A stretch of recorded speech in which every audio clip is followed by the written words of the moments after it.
Welcome to Speedball. Now this is fairly unique for me because normally the games I cover tend to be older games that I have a lot of experience with and therefore a lot to say about. Whereas Speedball in this case is a brand new game that I'm playing for the first time. You may be asking yourself why I'm covering this game of all games. Well, that's because this is a sponsored video. The developer and publisher of the game, Rebellion Entertainment, reached out to me to cover the game, but just to be clear about this, I don't take sponsorships for just anything. So understand, I wouldn't have agreed to this if I didn't think the game at least looked fun. And when I first looked the game up, I thought it looked pretty cool. So I decided to give it a go, and if this game happens to interest you, or if you see my coverage of the game and you think you want to give it a go, you can check out the link in the pinned comment or in the video description so you can get all the fast, frantic action and brutality that Speedball gives you for yourself. It's available right now on PlayStation, Xbox, and Steam. Now, I never played the original Speedball or the sequel, so if you're a fan of the original games, take my opinion with a grain of salt because this is a reboot/remake of a classic PC game series from the 80s and 90s. So I'm not sure how it stacks up with the originals. The premise is, it's the future, as usual, and in what is sort of a corporate dystopia, the powers that be have set up a sport called Speedball in order to satiate the unwashed masses. And what exactly is Speedball? Well, it's basically a cyberpunk variation on handball with some football and hockey thrown in there. So the obvious goal is to score in the opponent's net. You find yourself passing the ball around and doing various maneuvers to deke around the goalie to put it behind him. But instead of just doing the usual rigmarole of simply passing and shooting like some standard ball sports, the people of the future crave blood, and so this new sport is deliberately brutal. You see, you're not just allowed to, but expected to absolutely crush your opponents on the way to scoring. The people of the future have devised what could potentially be the bloodiest blood sport to ever blood. If you don't have the ball, there are two separate dedicated buttons to tackle your opponents, and you can tackle whoever, even the people who don't have the ball. And this is one of the core pillars of the gameplay that it's built around. This isn't just something you do by itself to gain the advantage. I mean, it is done for that, but it's not all it does. Because you see, there are multiple ways to get points in this game. One of them is to score a goal, but one of the other ways to get points is what's called a brutal takedown. Basically, every character has a certain amount of health. Their health drains the more hits they take, and once they run out of health, you get this brutal slow motion look at them being taken out of the match. So they get knocked out, the team is down a player temporarily, and you get 10 points for every player you knock out. First blood!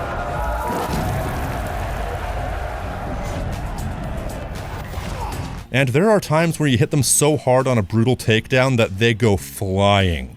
That is hilarious.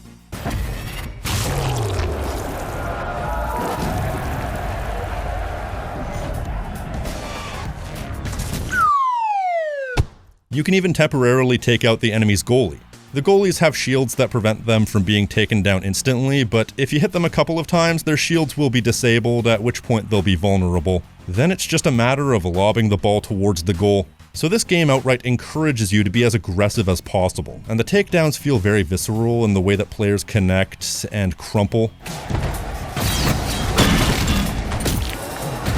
It's the type of thing that reminds you why everyone's favorite parts of hockey is when they get into a fight. There were a couple of games where I was outright just tossing the ball away so I could tackle the opposing team over and over, because unless you're playing for the Florida Panthers, there are very few team sports that make injuring your opponents part of the game.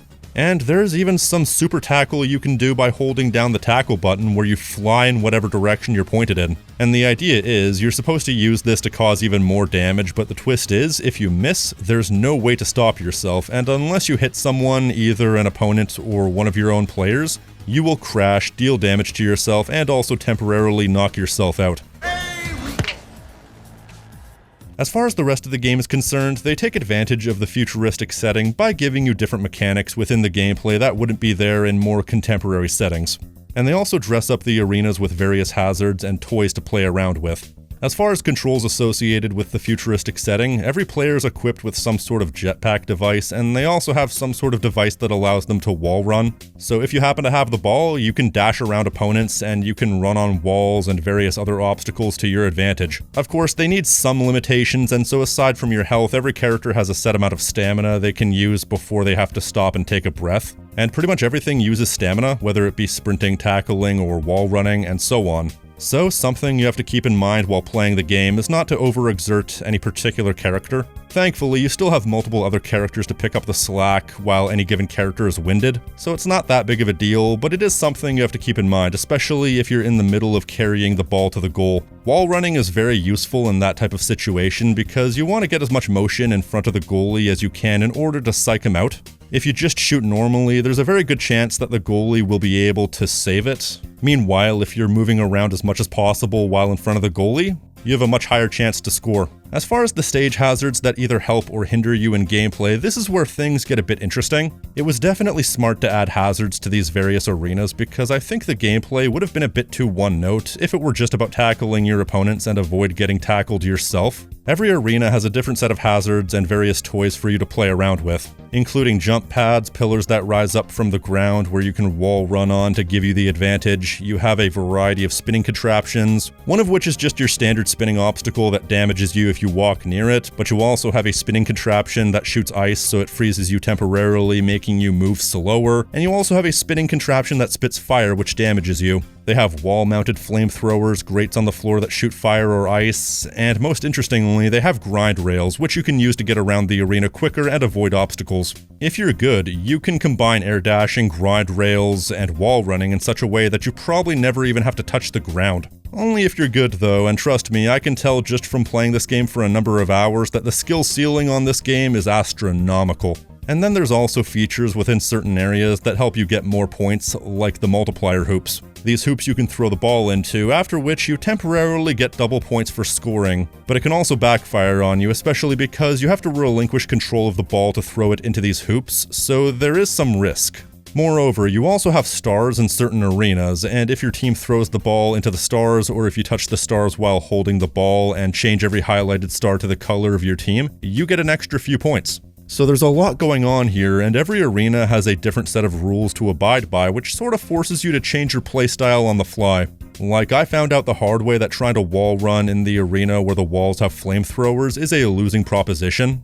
If there's one thing you'll probably notice here, it's that there is a lot going on in this game, and it can be kind of overwhelming at first. During my first match, I genuinely forgot that I even had a sprint function, but I think it's one of those cases where you kind of get used to it after a while. You start to find your own tactics, you start to integrate different controls into your playstyle. Like, I found it fun to wall run and dash past the goalie, although I will say, if you're starting out, the wall run is pretty overpowered. It's a pretty easy way to get within the crease without putting yourself in danger of being tackled by the goalie, because the goalie is obviously the most hard-hitting player of them all. So the less time you spend around them, the better. Aiming and shooting is intuitive, and the physics on the ball is predictable. You have a charged shot, which you can do by holding down the throw button, but I personally never really found much of a reason to use it.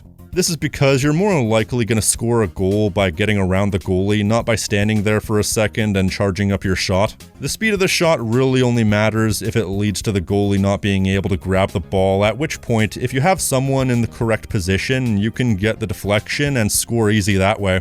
That's probably more for the team-oriented online crowd, but still I found the act of utilizing the environment to get around the goalie to be fun, but not so simple that it's redundant. I know the fact that this is a sponsored video does mean that there's probably going to be a level of inherent distrust for those viewing this video at home, but in all honesty, I thoroughly enjoyed the moment-to-moment gameplay. Whatever you want to say about the potential repetition of the gameplay loop, I feel like the action is fun enough that it really doesn't get old. I don't know what the secret formula is, but there's enough variety here and the gameplay is stimulating enough that it doesn't get repetitive. It takes some learning, but once you at least have a base level of skill where you can play relatively competently with the CPU, there's enough variety that it doesn't get tiresome, and it's fast-paced enough that it can be exciting. It's basically Running Man meets Handball meets Titanfall, if you will. I think in the future the mileage of the game will heavily depend on the online component, which was not available when I first played the game on account of playing it before launch. As a matter of fact, when I first saw this game, I had the assumption that it was going to be sort of a Rocket League style online game where there was no single player content, and while pleasantly surprised to find out that there is single player content to be had, I think it might be smart for them to maybe release the multiplayer mode by itself for free at some point. It'll probably take some overhauling as well as some incentives to get people to pay for premium content, but I think this game has enough potential as far as a team sport to be able to do that. Kinda like what Knockout City did before that game was shut down. Incidentally, this game doesn't have an always online component, so no worries about that. I mean, the infrastructure is already there for that, because you have a significant amount of team customization you can play around with, so I could see something like that happening in the future. As of right now, the team customization feature is still relatively extensive, and everything is unlockable through playing the game, though they'll probably do paid DLC at some point. Although smartly, you can't type a custom team name, instead you have to pick through a list of pre-selected words, probably for the sake of keeping the contents of the game controlled, because even if they filter out expletives, that doesn't mean that people can't make their names rude or suggestive in other ways. It's a shame you can't type your own name, because I wanted to be the Fighting Mongooses. That's a cool team name, the Fighting Mongooses. Though I decided I wanted to see what the funniest combination of words would be for the ones available, so say hello to Team Sonic Fetish. Yes, among the list of pre-selected words, that was an option. But yeah, there's some single-player content, most notably what's called League Play, which is basically just the season mode in any given sports game where you play a season of Speedball and have to compete for the championship. You also have to keep track of players' health because you may deal with injuries. Character stats for specific characters may also rise and fall depending on how often they play, and you need to be vigilant about subbing characters in and out. Because yeah, every character has different stats and abilities, and as you play, you also get players that have unique abilities, which tends to be contextual, which can integrate into your playstyle. So there's a lot going on here and a lot to pay attention to, especially on higher difficulties, although I will admit, because I was brand new to the game when I started my League play, I set the difficulty to easy, and admittedly easy, well, it's certainly easy. Even if you're brand new, normal difficulty is probably the way to go. But if you don't feel like playing through an entire season, there's also Quick Play, which gives you options for even more teams, including Team Dread, as in Judge Dredd is in this game.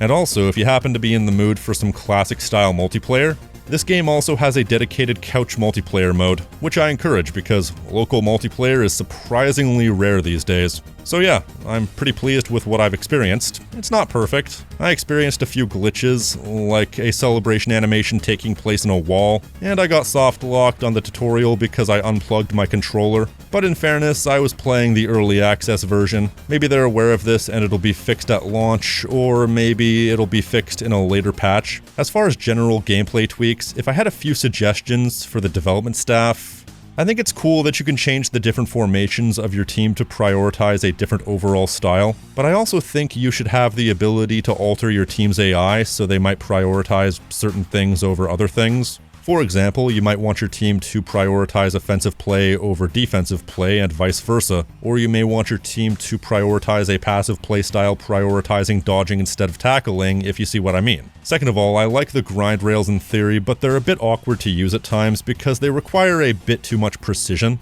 So I would suggest giving the grind rails a slight auto track and or making the hitbox for the rails a bit wider so they're easier to integrate into your playstyle, because it's a good idea for sure. But that's pretty much it. Honestly, I genuinely enjoyed playing Speedball 2026. It's not a deep experience that you might get from a story-based AAA game. At its heart, it's a quick pick-up-and-play sports game with a twist. I would consider it sort of a popcorn game, something where you can turn your brain off and just have fun. And the games are quick enough that there's not too much of a commitment. If you have a half hour to kill, you can pop the game on and play a match or two, which I think is very important in this day and age. It's fast, visceral, and the core gameplay loop is actually fairly enjoyable. I probably would have never played this game had Rebellion not reached out, simply because there are so many games right now, but I'm glad they did because I enjoyed my time with this game. I'd say it has potential to fill kind of the same niche that Knockout City left behind. So I guess we'll just have to wait and see if that's the case. So once again, thank you to Rebellion Entertainment for letting me play the game and sponsoring today's video, and once again, if you like what you see here, don't forget to use my link in the video description or in the pinned comment to see all the action and brutality for yourself. Speedball is available today on PlayStation, Xbox, and Steam.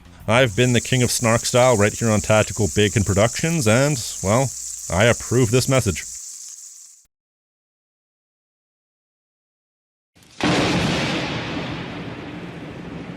You